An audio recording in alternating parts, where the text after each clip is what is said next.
So I'm pretty excited to announce that my company IBC has now partnered with one of the most exciting and biggest blockchains in crypto, and that's Ton Strategy. That's partnered with the one and only Telegram, run by the one and only Pavel Durov, one of the most fascinating entrepreneurs that's ever existed. He's built Telegram to have over 1 billion users, and he's raised $0.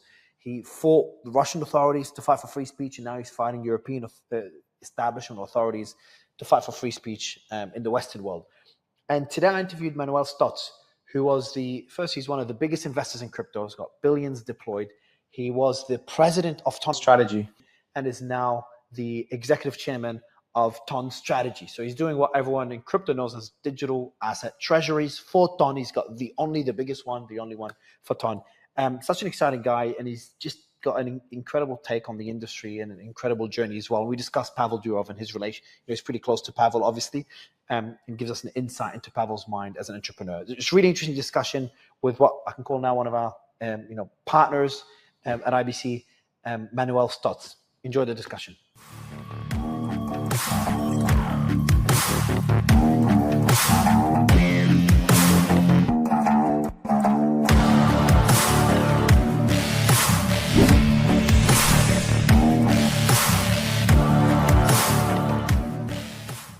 Manny, a pleasure to speak. I think and I'm glad you've become a lot more public. I've known about you for a while. We've crossed paths a few times.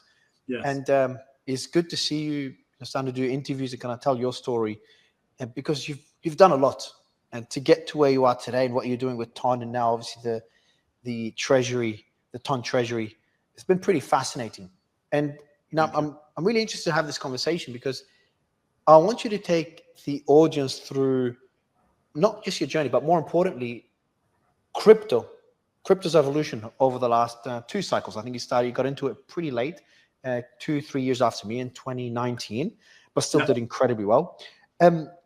Let's start with, very briefly, maybe, a minute or two, your background, how you got into crypto and what you've achieved in crypto. And then we'll dig into your thesis today versus what it was in 2019. Absolutely. Thank you for giving me such a distinguished audience today. I'm a huge fan of your show and what you've achieved as well. But I'll keep it short from on my background. So I am first and foremost an entrepreneur who happens to be an investor. I started my own investment business called Kingsway Capital in my late 20s. I'm just 41 now. Actually, same vintage as Pavel Durov. I'm sure we'll talk about him later. And I took this from 0 to 5 billion.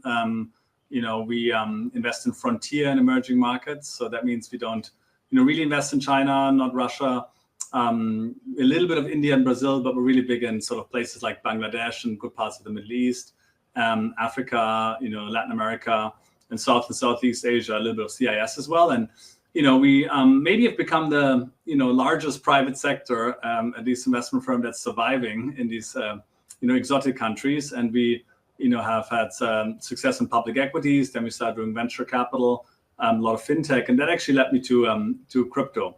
And look, I'm not a cypherpunk Mario, as you say. I'm not even an early adopter. I wish I was, but I've become one of the most sort of important, I guess, private sector investors in these poor countries. And now I've noticed that the adoption of crypto is like 10 times higher, right, in these countries. You're looking at 40+% penetration of crypto in places like Nigeria and Vietnam. And, when you sort of peel the onion, it's kind of obvious why that's the case, right? There's basically 3 billion people who are, it's bigger than India and China combined today and growing, going from 3 to 5 billion, who are basically unbanked or underbanked. And they don't have the US dollar, right? They have the Zimbabwean dollar. I have a 100 trillion note here. I'm not going to show it, but like you've seen these, right? This is a real note. And people lose perspective, like 100 trillion, of course, it's not US, but if it was, it would be, 30 times Apple or Microsoft, right? And it's one of a billion notes. So the struggle is real, and it's really a human rights issue in the end. And now these people have smartphones, and they're using smartphones to get out of,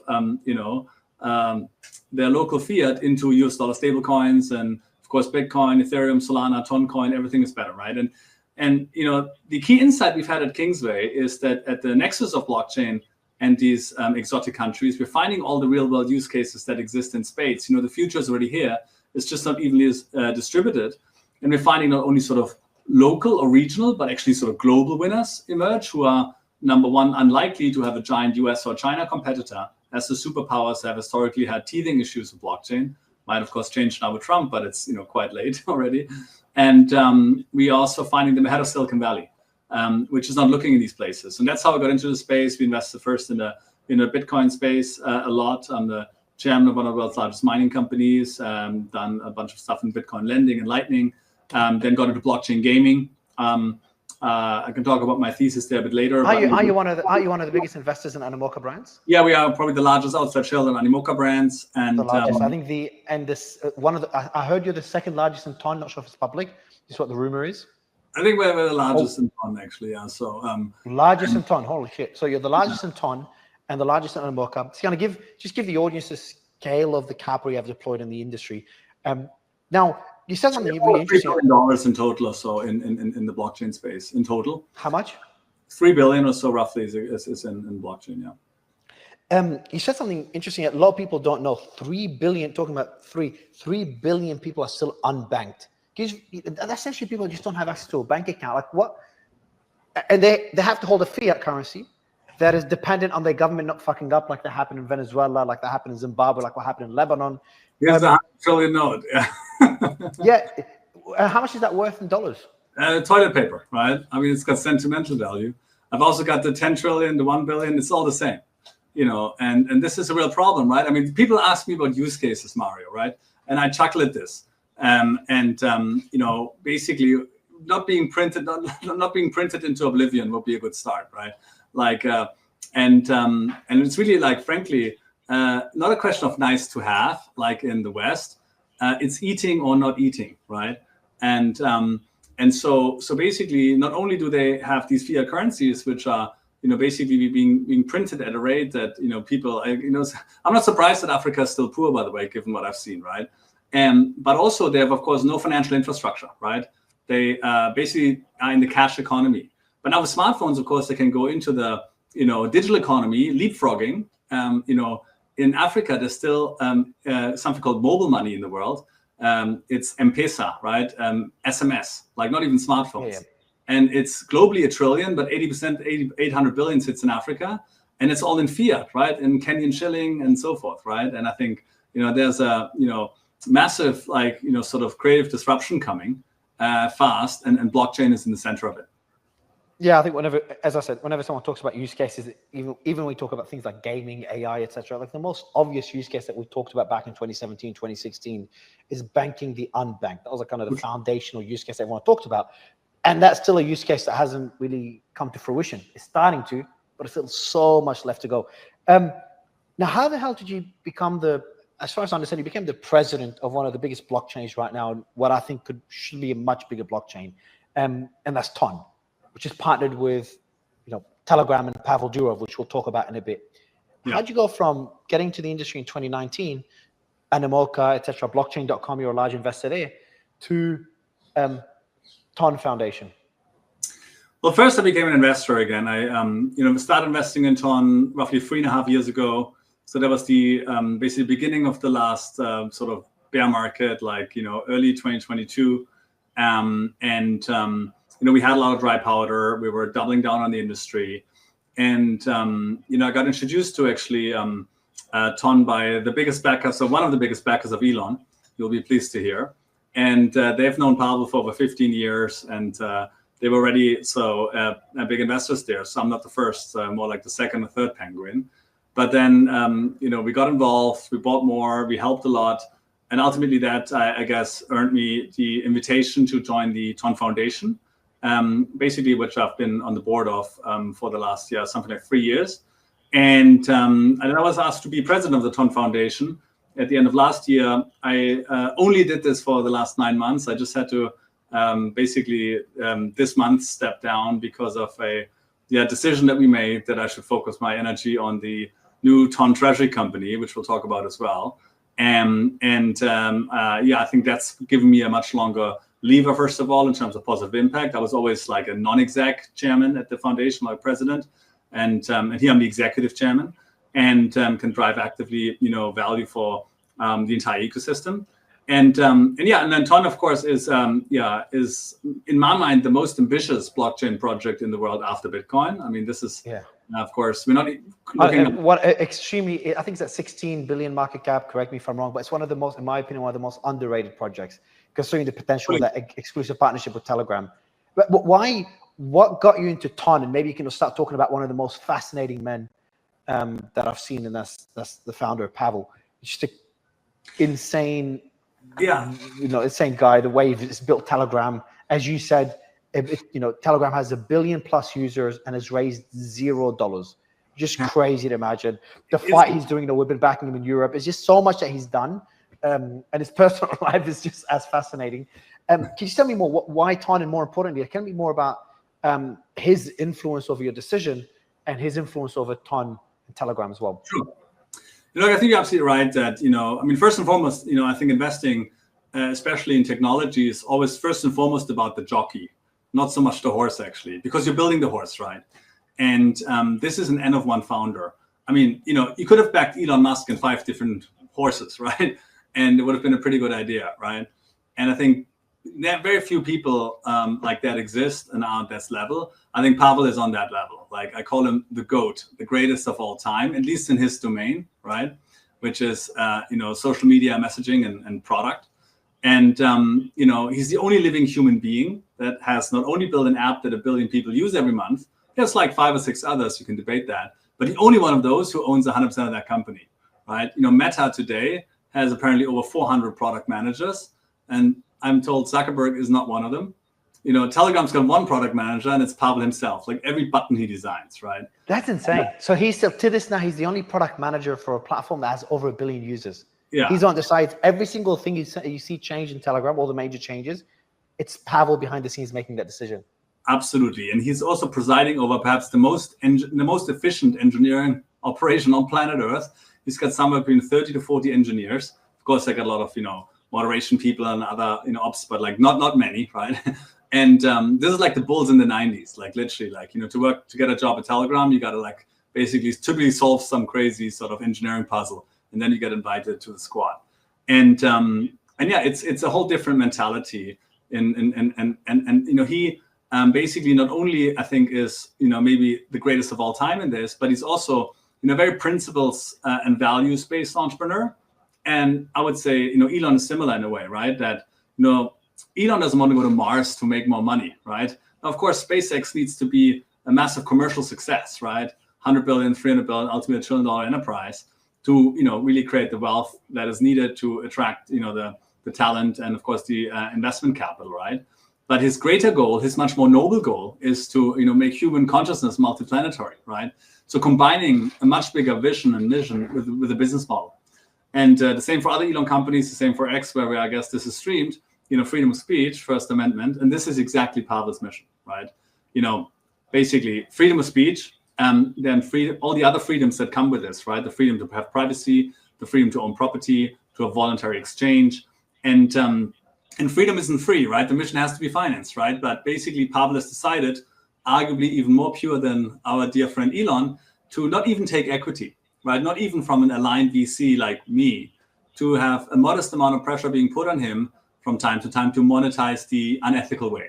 So Pavel never will wants to violate your privacy, take all your private data, mine it with the AI, selling it to the highest bidders, which could be corporations, but also governments, and showing you ads, right? Which is kind of what the other guys are doing. So he's monetized with subscription, Telegram Premium, and other means. It goes even before that. Like, he's taking it back. In 2014, he had to exit his first social media company, VK, in Russia. So he had a lot of pressure. From memory, I think Russia wanted details. You probably know the story better than I. But Russia wanted details on some of the protesters I think it was in Russia, and he refused to give him access to the back end to those information. And he worried about getting arrested. He sold his shares and left the country. And then he did it all over again with Telegram. It's a fascinating story. I can sort of double click or riff on that a little bit. Yeah. So Pavel was born in 1984, same year as me, same year as Zuckerberg actually as well.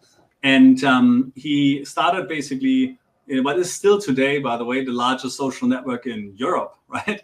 If you count Russia into Europe, which it kind of is. And that was called VKontakte, now VK, right?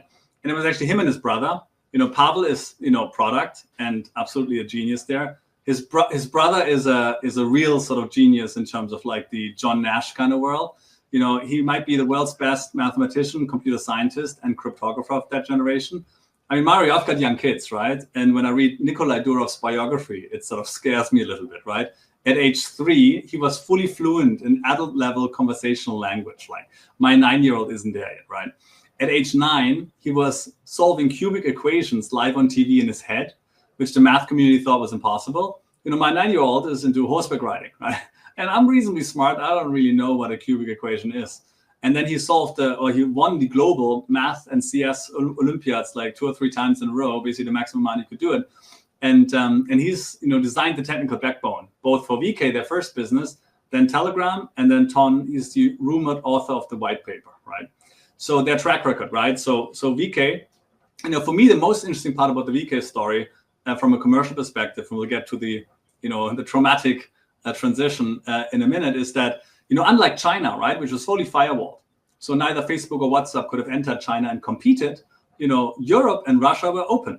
So Facebook came, WhatsApp came, ultimately Tencent came with WeChat, right? And in most places, especially the American competition, ultimately crushed the locals. Despite the locals, actually, I remember the time in Germany being super well funded, had all the local VCs and local media behind them. The network effects were just too strong, but not in basically Russia and Eastern Europe and other CIS countries where the Durov brothers basically crushed both Facebook and WhatsApp. So these guys are good.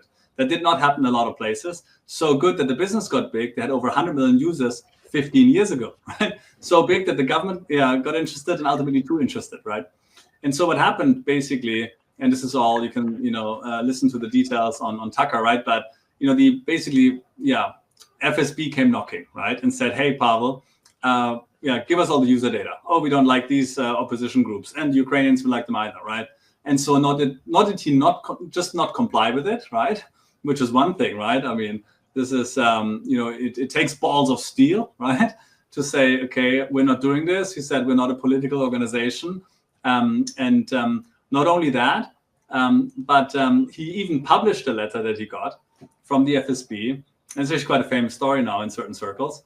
And he put us on the most widely read blog in the entire country, which was his own blog, and said, basically, here's a picture of a Labrador, and sort of, I'm not your lapdog, Mr. Putin, right?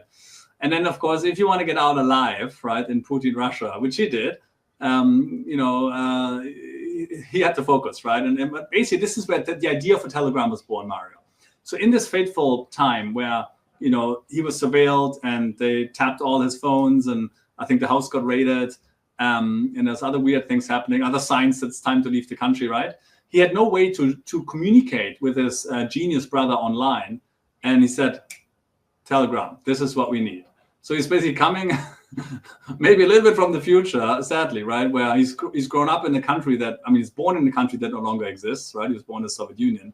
He actually also had some, time in the West, in Italy. He speaks many languages. And of course, he also could compare the system as whatever he was, like 5, 6, 7, 8-year-old. Oh, there's a lot more ice cream in Italy than in Soviet Union. There's only 2 or 3 ice creams. There's a lot more TV channels, right? So just intuitively, right, without being sort of hardcore political at all, saying like, this is maybe a better system. And he was basically forced to leave the country, which he did more or less. I mean, he sold his shares first, took his money, left the country, ended up in Dubai, I guess where you're based. I'm sad I can't be with you in person today. And then he basically started the development of Telegram, right? And today, Telegram, 1 billion users, 1 shareholder, right? This is pretty unusual. And he's also, that fight hasn't stopped, which is sad to see. Like, I never thought the Western world would target him like Russia did. I thought there's a difference between the East and the West. At least that's how the world portrays it. I still see it that way. But seeing what's happening in Europe, I've faced the ugly side of it as well, but not to the same degree as Pavel. He's under investigation. No, he's not. He's under investigation. He hasn't been charged yet, from what I understand, or he has? No, absolutely not. Not charged yet. He's a suspect, but there has been no verdict at all. I mean, tell us, suspect about what? It's one of the stupidest. I can't call it charged. Allegations. Again, I grew up in Germany, right? As a European, I can say it's not our proudest moment, and I fully concur. Like, I had never, maybe I say a few more things, right? When you grow up in Germany, you kind of develop a sixth sense for anything that looks like authoritarianism. It's like we tried this bad idea, right? You grew up with this stuff, right? And so maybe that's why I'm also quite sensitive to what happened in the world, really, since, I think COVID partially radicalized me, the money printing and experiences in poor countries. When you sort of study the root cause of this, really started to radicalize me a little bit. So I've become an accidental activist, right? And I also had never thought that, sort of so-called Western democracies would go at great length in what they've done to, squash basically basic human freedoms, right? And what happened to Pavel basically in late August, so almost exactly on the day a year ago, he was, and he's a French citizen, right? By the way, so he was going to France routinely. He had, of course, also, unsurprisingly, and he said this in public, the president of France, the head of the, basically French, intelligence, and the ambassador of France to the UAE had unfettered access to him, and they often reached out to him, and he always replied, and they knew exactly, it was helpful to them, and he was always available to them, right? And so, but without warning, he was basically picked up at the Paris private airport and taken into a cell, and they took, of course, everything, his phone and so forth, and the accusation in the beginning was basically that he personally ought to be held responsible for anything that is sort of happening on Telegram that is against the law, right? And this is not a problem in the United States, luckily. 30 years or so ago, the American tech companies fought and won the battle that ultimately the user ought to be responsible, right? Mario, right? If I have an Apple iPhone, which I do, right? Now, and if I were to do something illegal with that iPhone, which I won't, but if I did, Tim Cook wouldn't land in jail, and this is really, I think, spurious at best, and it defies common sense and a lot of other things. It's also, this. I'm not in the legal details here, but there's, again, the French are struggling to make a real case. But the main thing they've done to him is, of course, apart from trying to keep him there to have almost like a house arrest, right? So he was not allowed first to leave the country. Now he is allowed to do that, but again, just only Dubai in France. Yeah, he was supposed to speak at the Oslo Freedom Forum, a human rights conference in Oslo, right? I was there. He wasn't allowed to go. French said no, and then he zoomed in, gave a great talk. It's all online. And then, the other thing he said actually around that time on that forum is that the plot thickens, right? So what's been happening is that he has been approached by the French intelligence and said, hey, can you help us with elections in Romania, right? And it's like, what's going on, right? I think you know a little bit about that stuff too, right? A lot about it, yeah. And so look, again, as a German, pro-European, I think, in all humility, the EU is a great idea, execution, horrendous in my mind, right? I can say that much, right? And what the EU seems to be doing is that, of course, it's very worried about, anti-EU sentiment. I'm sitting in London right now. I've lived through Brexit, right? And clearly the EU is worried about, its future, rightfully so, but, it's supposed to be a democratic institution, right? And Pavel kind of, sort of put it succinctly, because there were elections in Romania and they had, one anti or like EU critical candidate, and of course they didn't want him to get Kalingegescu, yeah. So the person was Kalingegescu. I these channels can you ban and so this is you cannot basically fight election interference by interfering in elections, right? They cancelled, Manuel. They cancelled an election. Like I've been to Romania a lot. I love Romania. I love Europe. I don't know how long I've spent there. I spent a lot of time there over the last 2 decades. But in Romania, they literally cancelled an election after a gentleman by the name of Kalingegescu had a shock win. And they called it Russian interference. No evidence. It was just such a weak case. So he was winning. He won the first round. Everyone expected him to win the second round, and they cancelled the election. And then what they did to Pavel, from memory, they asked him to censor. So when they reran the election, they tried, as you said, to interfere, and they tried to get Pavel or Telegram to censor some of the conservative voices that were backing the new guy that's replacing the old guy called George Simeon. Like I've interviewed them both multiple times. And then Pavel, while being under investigation, he posts online. This guy has balls. He posts online while being investigated, like, hey, The French authorities asked me to censor conservative voices in Romania. Fucking hell, that takes guts. There are 2 points, right? Number one is that, he takes no position in the election at all. His only position is free speech on the internet, right? Please, right? And and the second point is like, this is, not the first and not the last time that, what I really like perhaps most about Pavel is that he tends to really want to do the right thing. And the right thing, not always, but often in my experience, is putting your self-interest below the greater good. Whatever, of course, you perceive to be the greater good to be, right? But I think, the founding fathers in America clearly thought about this, that freedom of speech, even if it's unpopular in certain circles, is important, right? And because, most, if not, other sort of human freedoms depend on that, right? And then, and of course, that's really, the genesis of Telegram. That's the, I think, genesis or reason for Elon buying Twitter, now X. And doing the right thing consistently, even if it doesn't suit you at all. I mean, he's sacrificed more than most, right? And his commitment to the mission the joke is actually bigger than Elon. Elon said he's willing to die on Mars, but not on impact, right? Pavel said he's willing to go to prison for 20 years or die on this hill, right? And so this is really, I think, admirable, and I think, hopefully inspiring for another generation, right? And he's, by the way, like, he doesn't even drink caffeine, let alone alcohol. He's posting about how young people shouldn't, use any addictive substances. He's also, of course, very much against the digital addictions of our time, right? Telegram is very differently designed to not sort of, make you addicted by the algorithm, which is kind of happening in all other platforms. And I think she's really someone worthy of study, more attention, and more respect, right? And I think, Free Pavel has been a great slogan. And I think I can't wait for him to get out of the, sort of French situation there. And I don't know what the end game is. I don't think they have one. Frankly. I think it's. I'd be very surprised if he ends up spending any time in jail. Let's go back to Ton. So Tom's just fascinating. Again, I think it's a heavily underrated coin because the price has really been impacted by Pavel's legal issues, and I think that's just very unfair for Ton. Even though Pavel is the biggest holder, Ton has an exclusive partnership with Telegram. I think Telegram is here to stay, no matter what happens to Pavel. There's still Nikolai, his brother, with the brains as well, that is there. So, briefly, what is Ton, and how is that related to Telegram? And more importantly, for people listening, a lot of people that are outside of crypto don't know that Ton even exists. Maybe never heard of it. So, what makes Ton so exciting? Because considering you have a partnership with a platform, an exclusive partnership with a platform that's 1 billion users, the possibilities are endless. Like, you've got all these different blockchains that have an incredible technology, but they're looking for adoption. You've got adoption figured out.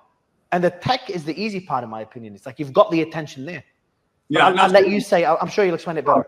So absolutely right. So first of all, Telegram, of course, it's its own thing. Telegram is, the second biggest messenger in the entire world. Arguably the biggest open messaging platform because, Meta's properties, including WhatsApp, are closed. And it's also the number 6 app in the world. So there are 5 apps which are bigger. Let's go through the list and ask the question, which of them are integrating blockchain? You got WhatsApp, Facebook, Instagram. So far not allowed. Let's see what happens. And you got 2 Chinese ones, Tencent WeChat, ByteDance TikTok. Also not allowed. And then you got Telegram. So it's actually the world's biggest that has done it. It's live, it's deployed. Mario, I can send you a coin right now by pressing a button from London to Dubai in a fraction of a second for a fraction of a nickel, right? And so now what is Ton? So Ton is actually an open source, decentralized, community-led blockchain. So it's distinct from Telegram, but it is exclusively partnered in an asymmetric exclusivity, which means Telegram can't do a deal with Ethereum and Solana, but Ton can do a deal with X or Reddit or, you name it. Like it would have to be a problem. Have you done? Are you talking to any of those platforms to do a deal yet? Of course, some of the stuff is above my pay grade. I'm no longer at the foundation. I'm now the executive chairman of the largest and only Ton treasury company. But I can just say, go on X, go on Elon and Pavel's timeline. There have been, exchanges, of course. There's other platforms like Discord, like you wouldn't be surprising, right? I mean, actually, what you're seeing, Mario, right, is that Coinbase has built Base, right? Tether is building Plasma, Stripe is building Tempo. So you're seeing other, and of course, Binance is BNB, right? So my point is like there's going to be a question to answer: who has actually got the power? And I think the power is actually whoever has the relationship with the user, right? And Amazon figured this out as well, right? And so of course Telegram has the user base, right? And you're absolutely right in that every blockchain has a chicken and egg problem, right? Why would anyone use Bitcoin, Ethereum, Solana, Toncoin if no one else uses it, right? And you have these sort of hardcore communities and adoption waves over many cycles, and of course also the foundation splashing a lot of money to buying sort of users. Now, classic chicken and egg. Now we have a chicken, a giant chicken called Telegram. Can we lay the egg, right? And it must be easier, right, to convert a Telegram user into a Ton blockchain user. And by the way, it's the open network, right? So we're not looking at us competitive with Ethereum and Solana. We're very collaborative. This is, I think, playing out in likelihood like the Mag 7 did in my mind. The Magnificent 7, and by the way, I can't tell you whether it's 5 or 7, right? But it wasn't in Web 2 that Facebook ate Google's lunch and Google ate Apple's lunch and Amazon, and they all got bigger, right? How many $1 trillion companies do we have, right? And I think here, Bitcoin's a $1 trillion protocol. It's a 2 trillion actually, going higher in my mind, right? But of course, if Bitcoin goes to 4 trillion, it's a 2x, right? Ethereum should be at $1 trillion by now. It's kind of halfway there, but they are probably the next in line. Maybe Anatoly gets there first with Solana, right? That would be like a close to 10x. But Ton, again, it's 16 billion, right? Fully diluted. So that would be 60x, 60. And it's I think if you believe like I do that Ton is in the $1 trillion potential club, then this is the one to focus on. And the fact that you have there's a billion users there, Manuel. There's a billion users there. And for me, it's just like a massive decentralized bank that is just out there for people to use. There's just so much that you guys could do. The first billion is the hardest in my experience as well, right? So Pavel, we talked about him. He's not stopping. He is relentless, Mario, right? He is very, very, very few distractions. He doesn't own anything other than Telegram, Bitcoin, and Toncoin. No real estate, no boats, no football clubs, right? No startup investing, none of that. So the plan is 1 billion, 2 billion, 3 billion, maybe 4 billion, right? And this is playing out in front of our eyes in this decade, and certainly in our prime, right? We're young men after all, the two of us, right? And then, of course, Ton blockchain is not only special because it has this relationship with Telegram, the exclusive partnership, and there's so much we can do. They can do that, other blockchains can't. But it's also special because it's not yet well known enough. It's not even in the US yet. That's changing. So there was a self-imposed sort of restriction under Biden-Harris for Ton not to be. They've treated Americans like you and I would treat Iranians or North Koreans, right? And of course, since the Trump election, that's changing. So the wallet inside the app just went live in July this year, so last month. And it's something most people who are deep in crypto don't know about yet. But literally, it makes it as seamless as Apple Pie, like sending a text, right? And it's global, right? Default global, right? And then of course, our company is now listed on the Nasdaq. So the first time U.S. retail or institutional investors can basically click a button on Robinhood or Interactive Brokers or Schwab or Vanguard and buy stock and get exposure on, but effectively. I want to simplify that. I want to simplify what a digital asset treasury means and then what you're doing with Ton. But before that, I didn't know that Telegram is the fastest growing among WhatsApp and WeChat. Did you know that? Yeah, I mean, WhatsApp is sort of flatlining. It's stagnated, not growing. Yeah. And also, frankly, once you're on Telegram, you realize WhatsApp is actually a pretty, poor product, right? I mean, look, of course, it has, more users, right? But, try to basically forward a picture to 50 people. It does do 5 at a time. It's super slow and clunky. It's so weird, yeah. But Telegram looks a bit busy in the beginning when you're not used to it. But then you realize once you're in it, it's such a superior. I mean, it might be actually the most elegant piece of software ever written, I think. And it also, they don't use any libraries, right? Which is also the geopolitical part, right? They build it all from the ground up. No one knows which encryption is used, so which is a problem for some of the deep states out there, it seems. And it's just much more elegant, feature-rich, and functional. And of course, it must be said that also Telegram with Ton inside it is much better for Ton being inside it. Ton without Telegram without Ton is great, but you can't, of course, have the financial or value or property rights component in there, which is, like you said, it could be eventually the globally biggest bank, right? It's almost like, also similar to WeChat. I mean, for the Westerners who don't know WeChat, this is a super app, right? Tencent became Asia's most valuable corporation. The first $1 trillion market cap. How? You had WeChat in the middle, all the messaging, but then all the other financial applications, but also, imagine your Amazon, your Uber, your Spotify, all in the same app, and then the gaming, right? And this is kind of what's happening here, and I'm here for it. Now let's look at Tom's strategy that says, maybe what we could do is we could take the audience through the cycle of what crypto was very briefly. So crypto, let's look at when you started, when you got involved. Actually, just before that, 2017, the hype was around ICO. So it was like initial coin offering. So essentially, you launch a coin that represents like every startup had a coin, every crypto startup, decentralized. It was meant to be decentralized, but it wasn't. And then that coin is like, it's like having shares in the company. Essentially, every startup became a public company as such. And there was like that big 24/7 casino exchange where all these coins were listed. Some legally, most illegally. Now, so that was the hype in 2017. 2019, we saw the same thing on steroids. So we have proper projects launched, a lot of scams, but a lot of entrepreneurs and builders came on and started launching these coins. And there's a lot of hype, and you had those 10, 20, 30, 40, 50, 100 X's back then. Now, Ton launched in 2017 or 18. Can't remember which one. But the predecessor was called Gram, and it was 2018, yeah. 2018, yes, I remember. Gram, yeah, you're right. And then faced some legal difficulties, and then I think it was launched by Telegram, but they had to give out ownership, decentralize it. But we'll get to that afterwards. Yeah. So that happened in this cycle. Everyone's just confused. This cycle started ICO hype again, like everyone expected. And then suddenly that was early last year. And then the way the ICOs work, and I'm going to explain it from how I see it, Manuel, and I'd love to get your thoughts. And what I'm just going to take the audience through a path of how we got to the current sexy hype phase of of DATS, digital asset treasuries, which is we're working with a bunch of them. It's just a fascinating concept. So this cycle started with ICO. So we have all these great projects. We invest in Sony. We have 700 portfolio companies right now. I'm sure you invested in a lot. You're a big investor, the biggest investor in Animoca, which is kind of the king of that model, especially in gaming.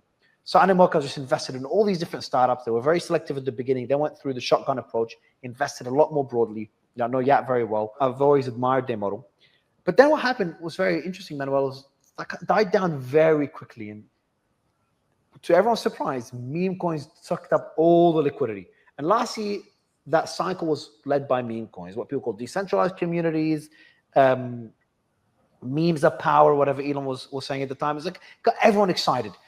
And then that died end of last year, early this year. And that's been relatively dead since, a lot less liquidity. And over the last few months, thanks to obviously Michael Saylor kind of creating that concept, a concept called digital asset treasury started getting a lot of traction. And that's what you're doing for Ton. It's a fascinating concept. It's kind of the bridge between the most effective bridge we've seen between DeFi and CeFi, between TradFi and crypto, which again caught me by surprise. So maybe go through how you see crypto today versus when you first started. Is the VC model that we saw in 2019 and early this cycle just dead, and we saw in 2017 dead? Are meme coins just a short-term hype last year, and is that dead as well? And then explain what digital asset treasuries are and why all the hype. That was a lot of questions, but you can see it's like almost taking the audience through that journey.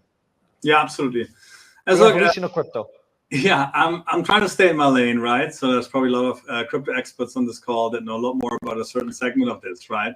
But if I zoom out, I think is exactly right. I mean, there was, of course, the ICO craze, but, of course, Ethereum is at an all-time high, right? So, it was worth doing in the end. I think the Ethereum ICO was something like 30 or 50 cents, and it's now, scratching $5,000, right? I mean, this has been a wealth generation machine that has retired a lot of bloodlines, right? But the key is, of course, the vision to see it, the courage to do it, and the patience to stick with it. And I think the problem is, like, because it is liquid, right? It is a blessing and a curse, because a lot of people, buy it here, it goes up a couple of times, they sell it, and then do something else, and then. But it have been, Bitcoin clearly has, gone from effectively 0 to like 2 trillion. Ethereum has gone from 0 to 500 billion. And again, Solana, I think in the last cycle and this cycle has been very good. So there are, of course, massive winners. It's like a power law, right? That's not different to traditional VC. Exactly. And there's, of course, a lot of zeros and something sort of in the middle, right? And every cycle seems to have a different flavor, right? Yeah, so look, the way I look at this cycle, right? I think, especially now in hindsight, it makes a lot more sense to me, right?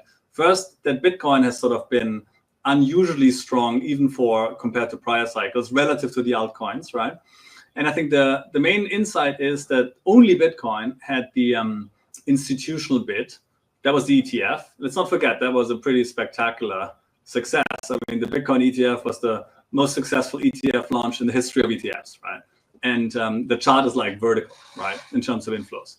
But secondly, the institutional bid from the treasury companies only existed in Bitcoin up until maybe a couple months ago, really, right? And now it exists, and of course Saylor is the biggest and pioneer in this. But there's I think at least 150 other public treasury companies. And there's probably like another 1,000 coming, right? And who's counting? And then on Ethereum, there's now half a dozen of those, and Ethereum has benefited greatly already, right? Solana is a bit behind, and Ton we have one live as of July. Well, really, at the beginning of August, frankly, Mario. This is 3 weeks in, right? And so, but I think that really is changing the dynamic a bit. There's look on memes maybe quickly before we talk a lot more about the treasury companies. I mean, of course, there's the sort of the shits and giggles fun part of it, right? But there's actually a serious, but at least an attempt to have a serious conversation about memes, right? And look, Elon is right about a few things in life. One of them is the power of the meme, right? And it's actually not just a term that is used by meme coin traders, right? The most perhaps important, but still underestimated social scientist who's ever lived was Charles Darwin. He said it's all about the power of the most adaptable to change, the survival of the fittest, right? And he was talking about genes, which is what you and I are made of, right? Now, it turns out, Mario, genes aren't just information. So are memes, right? And Richard Dawkins in the 70s wrote the book about, what the meme is. And it's the most basically adaptable to change, basically the fittest idea, mimetic idea wins, right? I mean, in the way he looks at it, so everything's a meme. The US dollar is a meme, gold is a meme, it's an idea, right? I mean, of course, gold is a rock, it's a metal, it's an element, but the way humanity has chosen to use gold is an idea, right? And as you know, money is an idea, it's a tool, it's technology, right?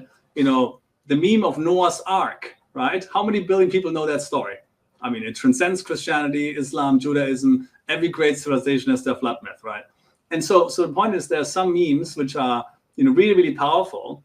And again, there's a lot of crap and there's a lot of stuff that's small, right? And it's opportunistic, but there's some communities who are extremely powerful. And religion is, Christianity is a meme, right? And so my point is, I find it interesting, what happens there. Institutional investors struggle to invest in meme coins. You haven't. It's not something you got involved in. By the way, but Bitcoin is a meme too. By the way, if you look at it this way, you right? Can look at it that way, 100%. Have you got involved? Have you got involved in the traditional memes, what we call memes? I have not, but I also don't engage in, for instance, physical art yet. But a lot of people do, right? And so I also engage in digital art yet, but maybe I will, but a lot of people do, right? The point is the one thing I will say both about the memes and the treasury companies, I think is an important quote. What the wise man does at the beginning, the fool does at the end, right? The first meme coin, Mario, right? Which I guess was Dogecoin, right? I mean, it was kind of genius, right? It was tiny market cap. It was a joke. It wasn't supposed to be having utility. Utility is a weakness. It was no VCs, no insider rounds. It was fully unlocked and it was tiny, right? And Dogecoin today is still, super big and popular and powerful, right? But the 7 millionth meme coin, guys, please give me a break, right? And I would sadly say, and I say this as someone who now runs a treasury company, I worry that we see the same dynamic soon, that what the wise man does at the beginning, Michael Saylor, right? The fools will do at the end. when there's like 10,000 digital asset treasury companies, and let's explain it. Let's explain it for the audience. This is something that I've been really excited to get into, because this is where all the attention is now. I think there's billions flowing into it. I don't know the exact number over the last few months, and it's just brand new. Now, while I do that, Manuel, can you turn off is there notifications? You can turn them off. They haven't been popping up a lot recently. So while you're doing that, so obviously Michael Saylor's the king of digital asset treasuries. He's done incredibly well with MicroStrategy. The performance of MicroStrategy and everyone thinks Nvidia is the best performing stock. It's not. It's MicroStrategy. So maybe explain to the audience on what the concept of a digital asset treasury is, and how that we've seen the concept going to go into other asset classes. It's actually my Telegram is going nuts. Sorry, Mario, for the background. Yes, absolutely. Look, I've been an investor for the better part of 20 years, and of course, traditional finance, got into crypto, and I've also actually known Michael Saylor for something like 4 years. I went to his 100K party this past New Year's in Miami, and so I've studied him up close and from afar. And look, what I would say, I credit where credit is due. And to be fair, he didn't from the beginning have this grand master plan and say, this is what. Sorry, this is really problematic. What this has to look like, right? He didn't say, oh my God, I'm going to start a $100 billion company by buying Bitcoin. He was doing this out of a move of desperation, right? That must be said. But I think he had at least 3 core insights, right? Which are, I think helped him realize that this is a much, much bigger idea than even he thought, or even the Bitcoin maxi thought it would be, right? First and foremost, right? There's still probably 100 times more capital that can buy US equities or equities at large, compared to have an ability to buy coins. And that's even true for Bitcoin and Ethereum and Solana, right? And look, I don't know whether it's 100 times or not, but it's a huge order of magnitude, right? Which is one of the key reasons why these companies have historically and are currently trading, at least many of them, at a premium to book value, right? But a lot of people say, why does it make sense, right? There's another reason which I can go into, right?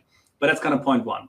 And by the way, whatever the number is for for Bitcoin, Ethereum, you can probably add 10 for Ton. Ton is not even listed yet on Coinbase and Robinhood and Gemini and Upbit, and even in Japan. And Bitmart.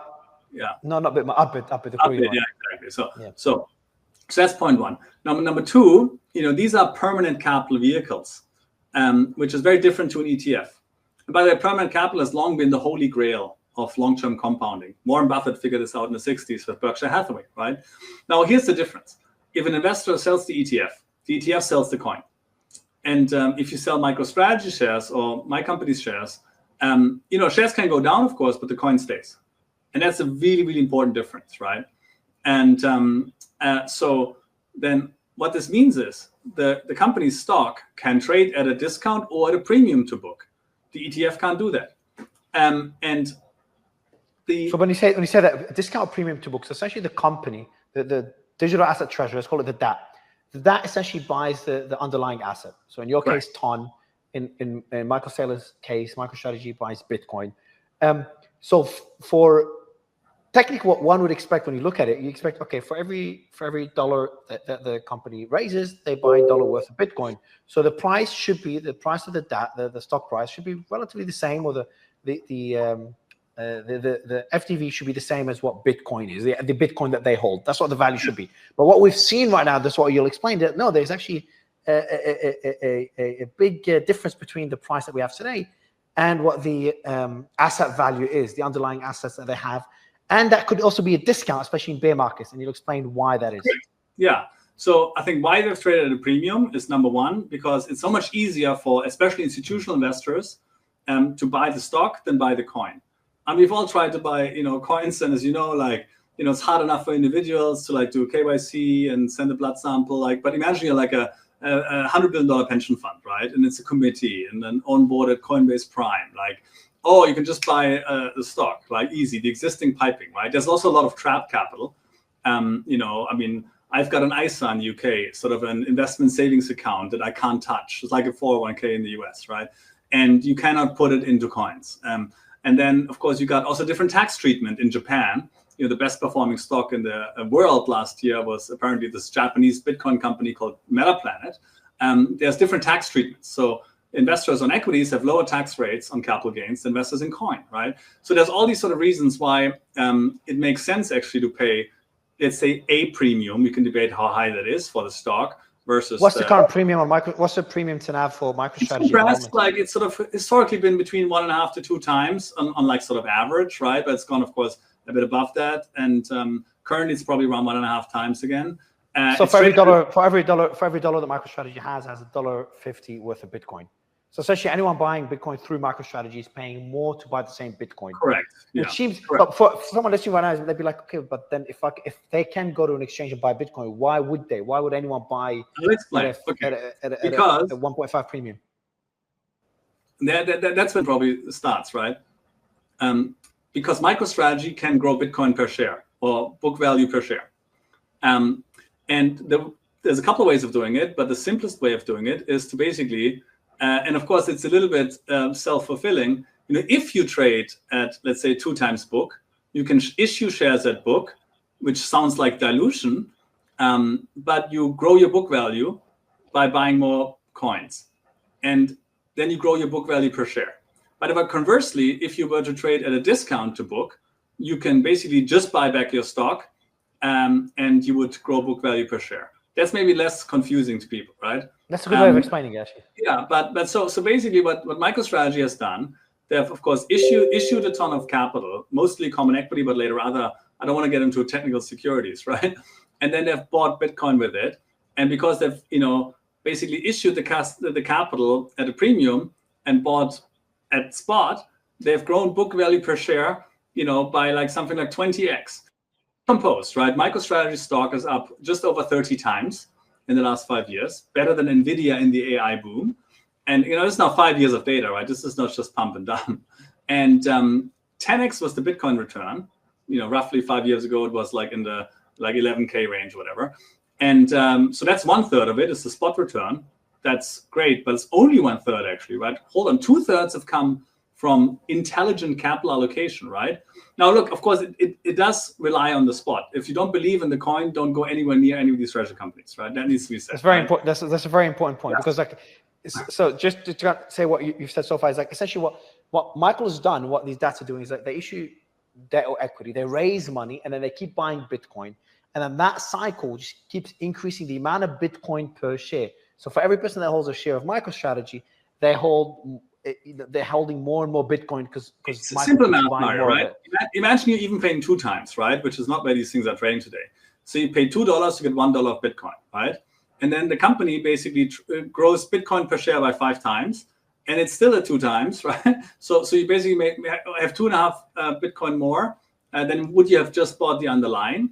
Of course, even if you, and this is, by the way, it's very similar to paying a optically high multiple of earnings for like a very high growth stock, right? Which has been actually a pretty good model, right? Of course, you need to be early, and the multiple might look high, but it might stay there or might only compress a little bit, and will certainly be dwarfed by the compound rate of growth, whether it's earnings per share or Bitcoin per share on a book value basis. And so this is sort of the debate, right? But it's been fascinating to watch. And then thirdly, I think what Saylor realized, Mario, is that this is a race. This is a winner takes most game. And the reason for that is that there's massive scale economies in raising capital, especially at the lowest cost of capital. And really, if you think about it, you want to maximize the spread between cost of capital. So of course, the higher the book value multiple, the cheaper you can raise capital, and the return on capital, which horse are you going to back on, right? And so the winner takes most. And Saylor is 30 times bigger than the number 2. The number 2 or 3 can also do fine, but I don't think they can catch up with Saylor, right? And now what we see now in the altcoin ecosystems, in Ethereum, which has been really catching a strong bit from the digital asset treasury companies, the DATs, there is a race, right? So Bitmine has done, I think, the best of them, BMNR, they launched 2 months ago. So not even like 2 months ago. And Ethereum is up 60%. The stock is up 12x in 2 months. That's insane. So they have basically outdone Saylor at being Saylor, and they've sort of innovated on that model. And we are following their model as the first and only ton treasury company in terms of playbook. Super fast, super aggressive. I can explain how it works. But it needs to be said, in Ethereum there's a race, right? There's Bitmine, but there's also Sharplink Gaming, Esper, there's Ether Machine, there's 5 or 10 others, right? In Ton, there is no second best. Ton treasury. You're the man.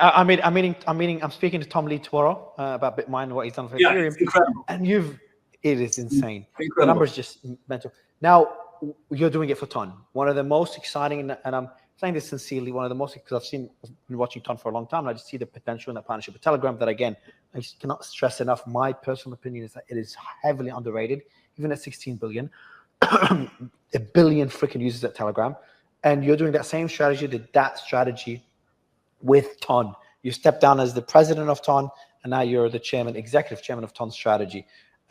Pretty fucking smart move. How's that looking so far? That's looking good. I mean, look, we're 3 weeks in, Mario. We raised a $558 million common equity pipe.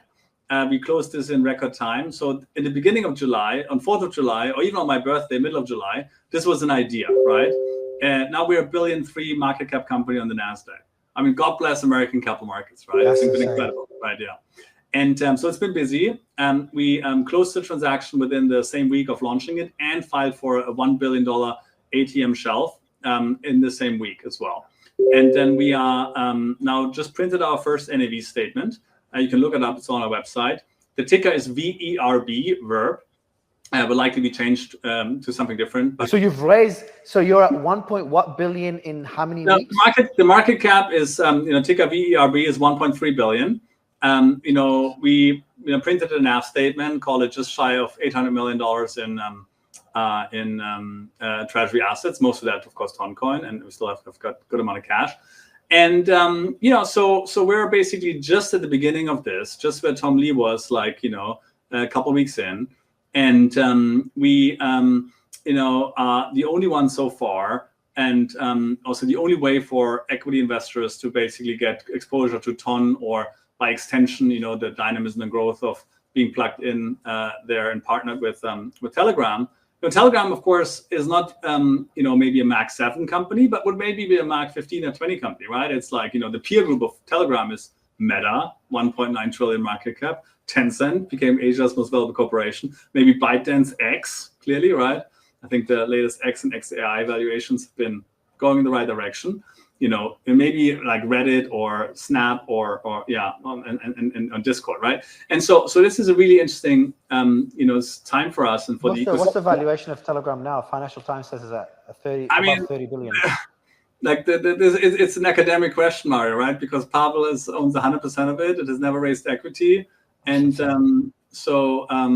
but yeah, it would be a large. I mean, you could do it on a per user basis. Maybe you can comp it in a couple of different ways, but it would be high. And then Ton is even 2.5. Like for Ton to go back to its all-time high, just look at the chart. Would have to be 2.5x just on the underlying. Bitcoin's there, Ethereum's there, right?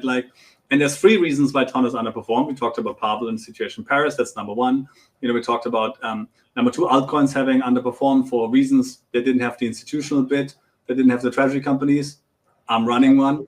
And number 3, Mario, all the new money has come. A lot of the new money into cryptos, this cycle has come from the US. Ton is not yet in the US, right? Also changing. So I think this is a layup. But anyway. I'm voting with my capital, right? I'm eating my own cooking. Like I'm not here to sell anything, right? Do you worry? But what happens when the underlying asset goes down in value? That's the big worrying. Sure. Yeah, look, I mean, this happened with Bitcoin. I mean, Michael Saylor was in the market, right, when Bitcoin peaked at 69K and crashed down to. I remember those days. Everyone was waiting for that margin call, and everyone saying Michael's going to sell shit ton of Bitcoin. I think there's 3 golden. Does that worry you? No, at all. Not at all. Because first of all, I've seen a lot of volatility in frontier and emerging markets. Look at the Nigerian stock exchange, Mario. Right? I think it had bigger drawdowns than the Bitcoin, biggest ever drawdown in Bitcoin, right? In dollar terms, right? I mean, so that's number 1. So what have I learned? I've learned you need to be, thoughtful, prudent, and a prepared mind wins, right? When the tide comes out, you will find out who's been swimming naked, and we want to be well dressed, right? So 3 golden rules. Rule number 1. No hard financial leverage, right? And Charlie Munger says, smart young men like you and me go broke 3 different ways. The 3 L's: ladies, liquor, and leverage. And even if you might say ladies and liquor might be fine, no leverage, right? And so that's number 1. And of course, Saylor has some leverage, right? And you can debate exactly what it is, but we won't have any hard financial leverage, right? Number 2, call me old-fashioned, but you ideally want to run these companies revenues minus expenses greater than 0, profitable. at least on a cash flow basis, right? Now we have a massive advantage over the Bitcoin companies, and we have native staking yield, right? Yeah. Again, for users who don't, listeners who don't know what that is, I can explain. But it's basically it's just a way you could generate revenue. Keep it simple. Yeah, Like exactly. something So Bitcoin does not have. So Bitcoin is proof of work. So the miners basically get revenues, and in Ethereum, Solana, Ton, and other proof of stake protocols, you basically sort of as a utility protect the network, and in return you get paid, and you get paid typically between 4 to 5%, right?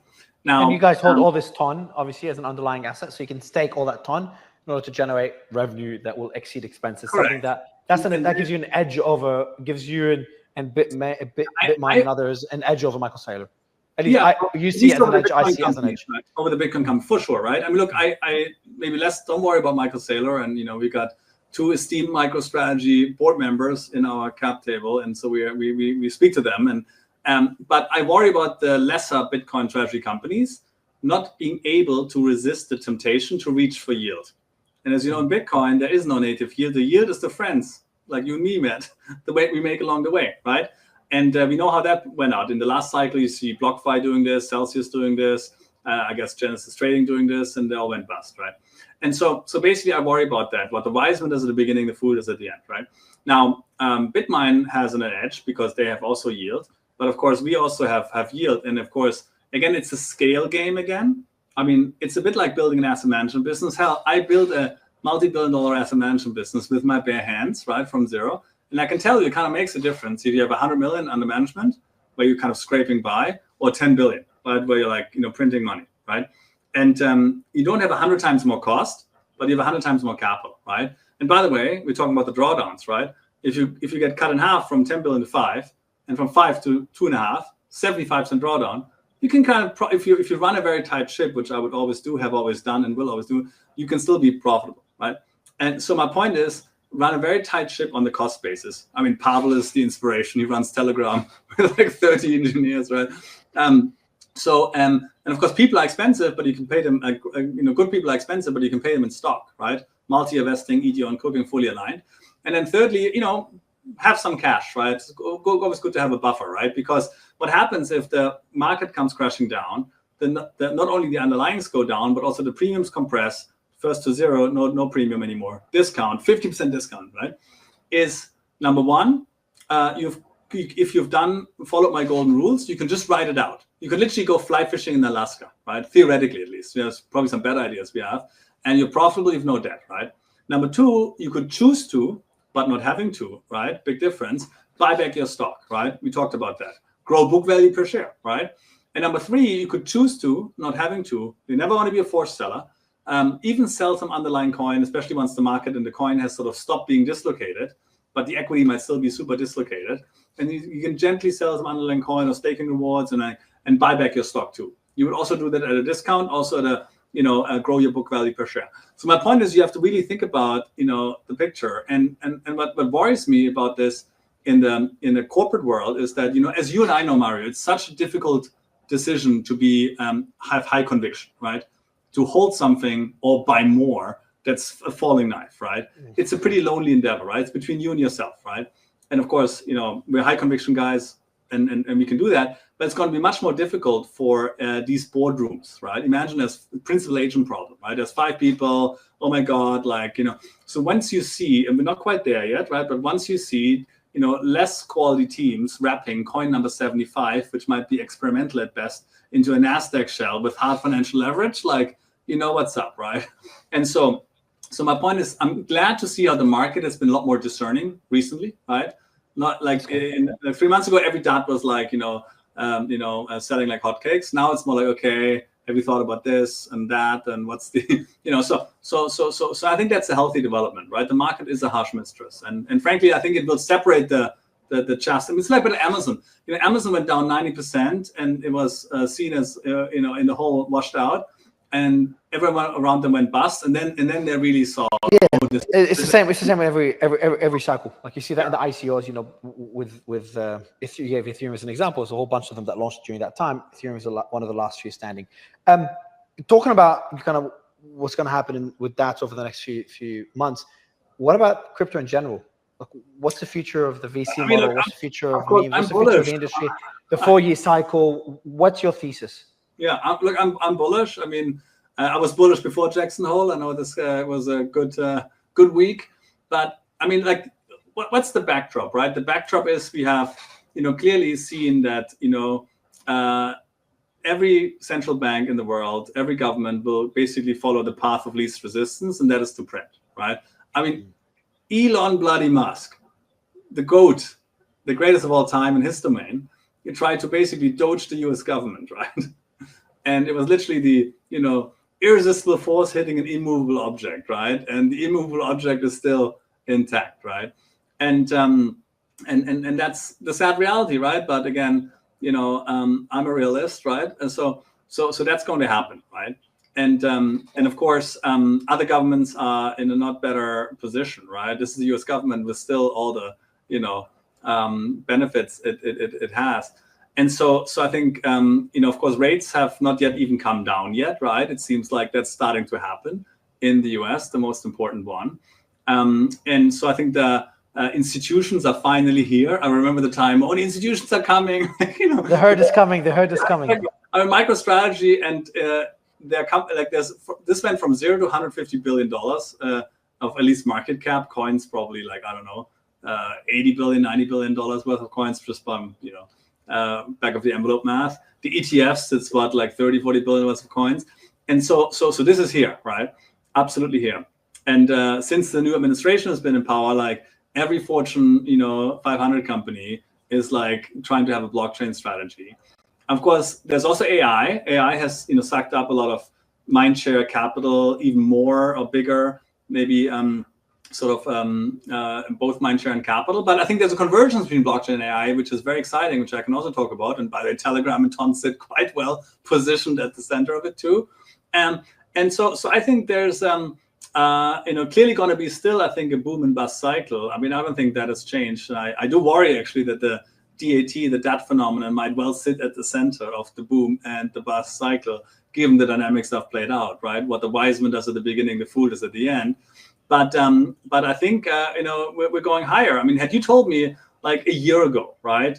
Oh, Trump is president, talking about a strategic Bitcoin reserve, and David Saxon stable coins, and we got the ETF, and we got this, and you asked me what the Bitcoin price was. I was like 250, like 400, like we're like only at whatever it is, like 115K, right? And so it's almost surprising. ETF, right? ETF inflows as well. Yeah, it's so I don't think. And of course, this sort of historical 4-year cycle theory might be, a bit out of the window, and we're sort of in a new world. We never had the largest, most important, economy and government. The U.S. is half of all global capital. I'll just give you a sense. Half of global equities is the U.S. How many trillion-dollar companies does Europe have? Exactly none. The U.S. like 7 or 8, right? So my point is like this is big, and this genie is not going back into the bottle. Stable coins are a matter of national security, right? Circle is public. Every private company in blockchain that I'm involved in is trying to go public, and at least the ones that are big enough, right? And so we're just getting started in my mind, right? And then I think it's going to be very important again to heed the lessons from the last time, right? At some point, like when things go bananas, like take zoom out, don't take snapshots, take profits, right? What's the saying, right? And also, it is. I think still, be mindful that it's that the faster it goes, the higher it goes, the quicker it's over, right? As well, right? So this is something which is important to understand as well. But I think it's a generational opportunity, and I think it's also, of course, the technological wave and the developers, right? That's really there. I mean, there's a lot of protocols make real revenues, right? I mean, Aave makes real revenues, and people use this stuff, right? I mean, Telegram's a real thing. Like this is not an experimental crypto project, right? So and then also the big giants are getting involved. I mean, Zuckerberg's talked about what they're doing. Stripe is doing stuff, so I think it's very exciting. It's hard to keep up, frankly, right? And I think that's why I'm staying on my lane. I've basically been modestly successful before getting into blockchain, crypto, and into Ton, right? But never have I seen the stars align in this constellation. We got such a world-class proven team, like an Elon level founder and team, right? Hard to find. even harder to get, access to in the cap table, right? I mean, try to get into the, seed round or growth rounds of, Elon companies, right? Good luck, right? And who've done it once with VK, twice with Telegram. Can they do it again with Ton? I think so, right? Going after, with such an unfair competitive advantage, right? If you own the messenger, like if you plug into the messenger and if you have a partnership with the messenger, right? It's kind of not a fair fight in my mind, like, and we're going after what could well be $1 trillion prize. We're still so early in the journey, not even in the US yet, not even in Korea yet, not even in Japan yet. We're just getting started, right? I think so. This is sort of why I'm, been diagnosed with tunnel vision, and of course in a bull market, I think the treasury company logically will outperform the stock than the coin, but in the bear market, the treasury company stock will underperform, right?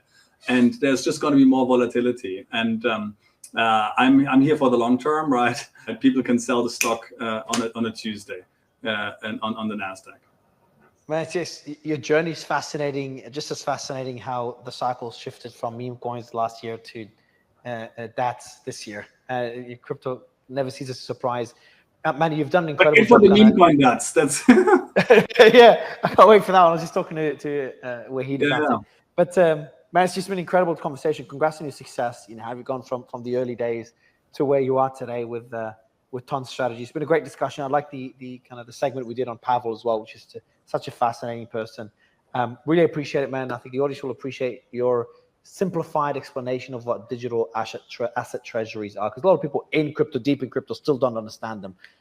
It's something that we're both, I can kind of bridge those worlds, I think, quite well, right? And I don't have a superpower, but if I did, it was to find like investment opportunities in obscure corners of the world and markets, right? Frontier market equities, like 15 years ago, or even blockchain, like 5 years ago, was still pretty fringe. I mean, arguably is so early. Mario is still in blockchain. I mean, like I talked to a friend who come back from the Sun Valley Tech Conference, and Bitcoin is like an afterthought. Most people, I mean, everyone's heard about it, but no one really owns it in any significant size.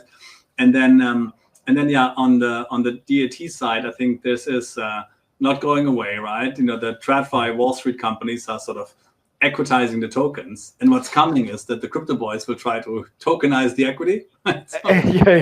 Future is wild, right? And I think it's hugely exciting, but I think with everything you got to bet on the right jockey, right? I'm trying to be the best jockey I can. I work for the common stockholder, right? And but you also want to be disciplined, right? And thoughtful. Because when the tide's coming out, I think it will be quite ugly. There will be an extinction event, I think. Again, like when ICOs an extinction event and meme coins. And so that's why I think, the risk reward, at least for me, who also invests a lot of capital, is more like in the sort of upper end of the, sort of market cap. I mean, everyone wants to like find like 100x, right? But like, actually tell you one parting gift, right? The guys who got me into Toncoin, again, one of the biggest backers of Elon, they basically, at least one of them, bought 10% of Facebook for $1 billion with a prior firm, and $1 billion at 10, right? And Silicon Valley hadn't seen this. Like, what? A $10 billion private company didn't exist. $1 billion investment didn't exist. It's like when and so in fact, I think they invented actually late stage growth equity. And it, not that of course everyone kept it all. They didn't, I guess, sadly. But today Meta is a $1.9 trillion company.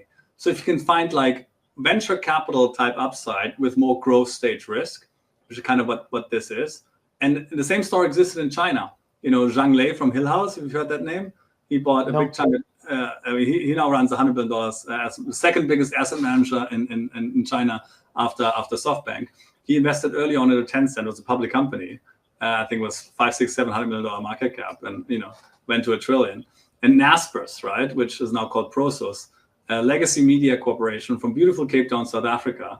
They put $30 million into Tencent, kept it. That stake became 6,000x, 180 billion.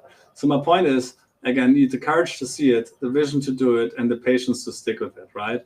And holding it as well is going to be, I think, the hardest thing for especially the short-term attention economy that we're finding ourselves in today. But I'm here for it. Love it. Manny, really appreciate your time, man. Thank you so much for the interview. Thanks, Mario, and we'll do this again. Hopefully in person next time. Absolutely, man. Yeah.